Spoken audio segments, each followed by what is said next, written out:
తెలంగాణ ప్రభుత్వం గతంలో పేర్కొన్న మాదిరిగా ఉగాది పండగ సందర్భంగా జీపీఓ ఉద్యోగాలు, జీపీఓ గ్రామ పాలనాధికారులు లేదా గ్రామ పాలనా ఆఫీసర్లు, దీనికి సంబంధించిన విధి విధానాలు ఖరారు చేస్తూ దానికి సంబంధించిన రిక్రూట్మెంట్ ప్రొసీజర్ను ఒక సర్క్యులర్ జారీ చేశారు.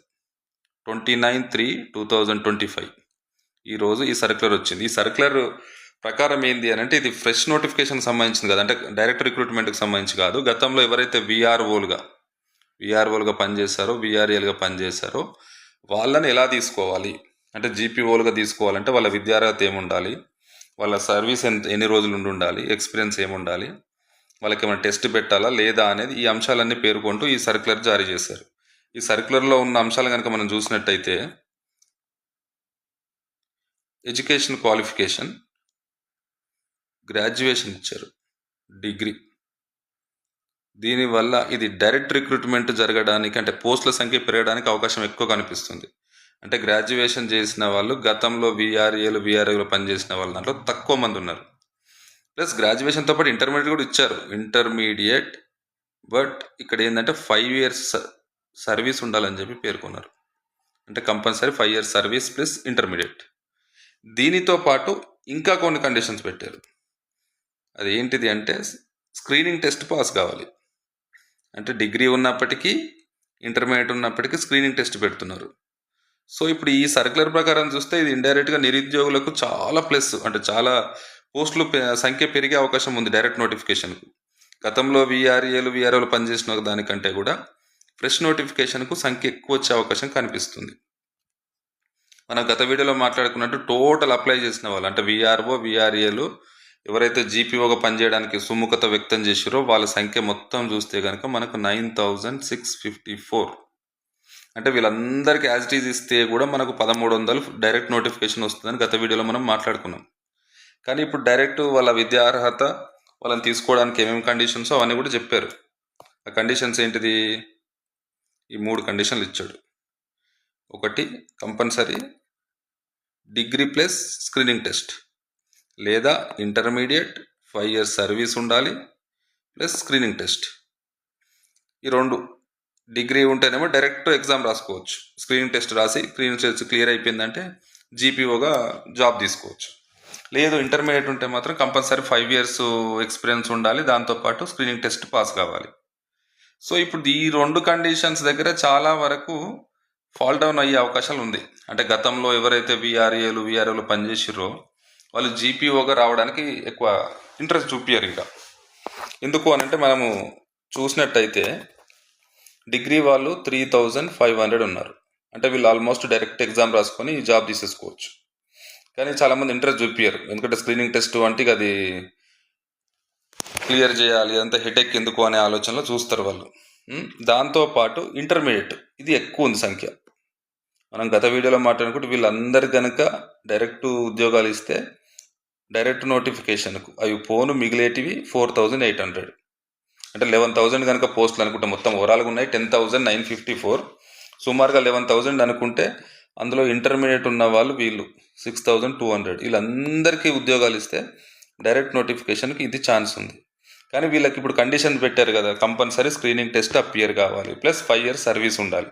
వీటితో పాటు ఇంకో కండిషన్ ఉంది, అది వాళ్ళ పాత వాళ్ళకు కొంచెం ఇబ్బందికరమైంది. ఏంటిది అంటే, వాళ్ళ గత సర్వీస్ను పరిగణలోకి తీసుకోవట్లేరు. వాళ్ళ గతంలో 5 ఏళ్ళ సర్వీస్ ఉండని, 10 ఏళ్ళ సర్వీస్ ఉండని, ఆ సర్వీస్ ఏది కూడా తీసుకోరు. అంటే ఇప్పుడు ఫ్రెష్ ఎంప్లాయ్ కింద లెక్క. వాళ్ళు ఇప్పుడు జీపీఓ కనుక వాళ్ళు వస్తే ఇక్కడ నుంచి వాళ్ళ సర్వీస్ స్టార్ట్ అవుతుంది. అంటే ఇప్పుడు డైరెక్ట్ ఎగ్జామ్ రాసి రిక్రూట్ అయ్యే వాళ్ళు ఎంతో వీళ్ళు అంతే అవుతారు. 1 నెల సీనియర్లు అవుతారు అంతే, 1 నెల 2 నెలలు, అంతకు మించి సీనియర్లు అయితే కారు. కాకపోతే వాళ్ళకు సాలరీ మాత్రం ప్రస్తుతం ఏ సాలరీ తీసుకుంటారో అదే సాలరీ వస్తుంది. ఫ్రెష్ రిక్రూట్ అయిన వాళ్ళకి సాలరీ తక్కువ ఉంటుంది, కానీ సర్వీస్ విషయానికి వస్తే ఇద్దరు ఆల్మోస్ట్ సేమ్ ఉంటారు. ఓన్లీ సాలరీలో మాత్రమే పాత వాళ్ళకి ఎక్కువ ఉంటుంది. కాబట్టి ఇవన్నీ కూడా ఇప్పుడు వాళ్ళు డిగ్రీ ఉండి స్క్రీనింగ్ టెస్ట్ క్లియర్ అయిపోయి మళ్ళీ ఈ సర్వీస్ అంతా కూడగొట్టుకొని ఇక్కడ దాకా రావడానికి ఇంట్రెస్ట్ చూపించారు. పోనీ ఇంటర్మీడియట్ ఉన్న వాళ్ళకు కూడా ఇంటర్మీడియట్ ఉండాలి, 5 years ఎక్స్పీరియన్స్ ఉండాలి, మళ్ళీ స్క్రీనింగ్ పాస్ కావాలి, లాస్ట్కు ఈ సర్వీస్ కోల్పోవడానికి వాళ్ళు సిద్ధపడాలి. సో ఇవన్నీ కనుక చూస్తే 100% ఇది నిరుద్యోగులకు చాలా ఎక్కువ సంఖ్య వచ్చే అవకాశం కనిపిస్తుంది. సో ఇదే మ్యాక్సిమం ఫిగర్ కాబట్టి నేనేమంటున్నానంటే ఈ 6200లో ఎగ్జామ్ రాసే వాళ్ళ దగ్గరకు వచ్చేసరికి ఒక 2200 పడిపోతుంది. అంటే ఒక 4000 ఎగ్జామ్ రాస్తుండొచ్చు. ఈ 4000లో ఒక 3000 క్లియర్ చేయొచ్చు ఆ ఎగ్జామ్ని. 3000 మెంబర్స్. మళ్ళీ ఈ 3000లో అందరూ సర్వీస్ పోడగొట్టుకోవడానికి ఇష్టపడతారా?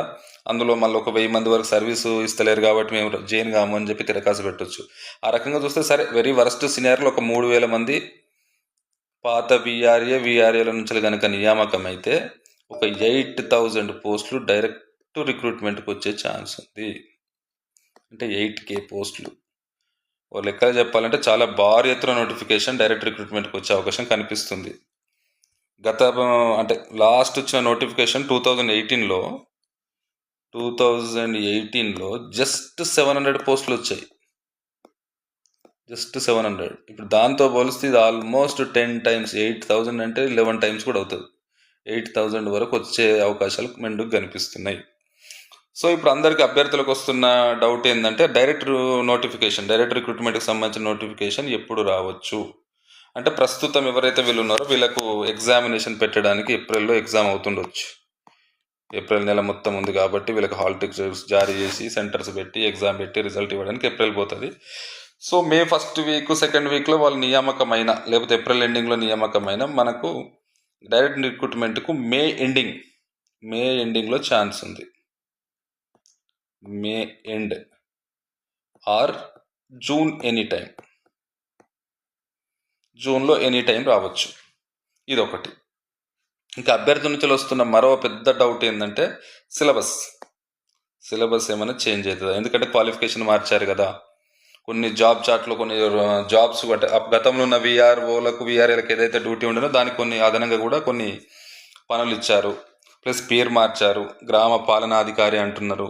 సేమ్ పంచాయత్ సెక్రటరీ లాగా ఏమైనా పేపర్ 2లో గ్రామాలకు సంబంధించింది, రెవెన్యూ చట్టాలకు సంబంధించింది ఏమైనా పెడతారా అని ఒక డౌట్ వస్తుంది. ప్లస్ అభ్యర్థుల నుంచి, ఎస్పెషల్లీ నాన్ మ్యాథ్స్ అభ్యర్థుల నుంచి ఒత్తిడి కూడా వస్తుంది సిలబస్ మార్చాలి అని చెప్పేసి. కొందరు ప్రభుత్వానికి లెటర్లు కూడా ఇస్తున్నారు.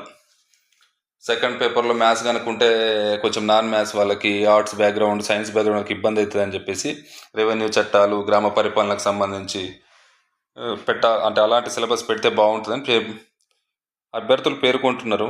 కాకపోతే ప్రభుత్వం నుంచి మాత్రం ఇప్పటి వరకు ఎలాంటి ఇన్ఫర్మేషన్ అయితే రావట్లేదు. ప్రభుత్వం ఒకవేళ సిలబస్ కనుక మారితే నోటిఫికేషన్ కూడా చాలా లేట్ అయ్యే అవకాశం ఉంటుంది. కానీ ప్రభుత్వానికి వేగవంతంగా ఈ నోటిఫికేషన్ ఇచ్చేసి తొందరగా నియామకం చేసుకోవాలని ఇంట్రెస్ట్తో కనిపిస్తుంది.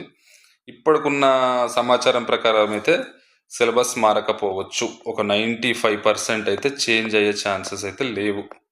ఒకవేళ ఏమన్నా చేంజ్ అయితే ప్రభుత్వం నుంచి మనకు సమాచారం వస్తుంది. అది వచ్చినప్పుడు మరొక వీడియో చేసే ప్రయత్నం చేస్తాను. కాబట్టి ఇప్పుడు ఎవరైతే జీపీఓ ఉద్యోగమే మీ లక్ష్యంగా పెట్టుకున్నారో తక్షణమే మీ ప్రిపరేషన్ మొదలు పెట్టండి. ఒకవేళ మే ఎండింగ్ ఆర్ జూన్లో నోటిఫికేషన్ వచ్చినా జూలై, ఆగస్టు వదిలి సెప్టెంబర్లో కానీ ఆగస్టులో కానీ ఎగ్జామ్ ఉండొచ్చు. అంటే ఎటు వచ్చి దసరా వరకల్లా, అక్టోబర్ ఉంటుంది కదా ఆల్మోస్ట్ దసరా పండుగ, మీరు దసరా పండుగ వరకు కంపల్సరీ జీపీఓ ఆఫీసర్గా, గ్రామ పాలనాధికారిగా నియామకం అయ్యే అవకాశం ఉంది. ఎవరైతే కష్టపడతారో ఈ 3-4 నెలలు మంచి ఉద్యోగం కొట్టుకునే అవకాశం ఉంది. కాబట్టి ప్రిపరేషన్ తక్షణం మొదలు పెట్టండి. మీకు ఎలా ప్రిపేర్ కావాలని కనుక ఏదైనా సందేహం ఉంటే మన యాప్లో 100 days ప్రిపరేషన్ ప్లాన్ ఉంది, మీరు తీసుకోండి. మన యాప్ మీకు ప్లే స్టోర్ నుంచి డౌన్లోడ్ చేసుకోవచ్చు, పీవీఆర్ ప్రమాణ్ అకాడమీ. లేదంటే మన వీడియో కింద లింక్ ఇస్తాను, లింక్ ద్వారా డౌన్లోడ్ చేసుకొని జాయిన్ కండి. అట్లాగే మన ఈ WhatsApp group and Telegram group ఉంది, ఆ గ్రూపులలో కూడా మీరు జాయిన్ కండి. ఆల్రెడీ ఒక 2000 మంది మనల్ని ఫాలో అవుతున్నారు 2 గ్రూపులలో కలిపి. మీరు తక్షణం మళ్ళీ జాయిన్ కండి. మీకు సంబంధించిన ఇన్ఫర్మేషన్ కానీ, టెస్ట్ సిరీస్లు కానీ, కొంత ఫ్రీ స్టడీ మెటీరియల్ అంతా కూడా ఇవ్వటం జరుగుతుంది. మీరందరూ కూడా ఈ వీడియోని లైక్ చేయండి, షేర్ చేయండి, సబ్స్క్రైబ్ చేసుకోండి మన ఛానల్ని. All the best for your preparation.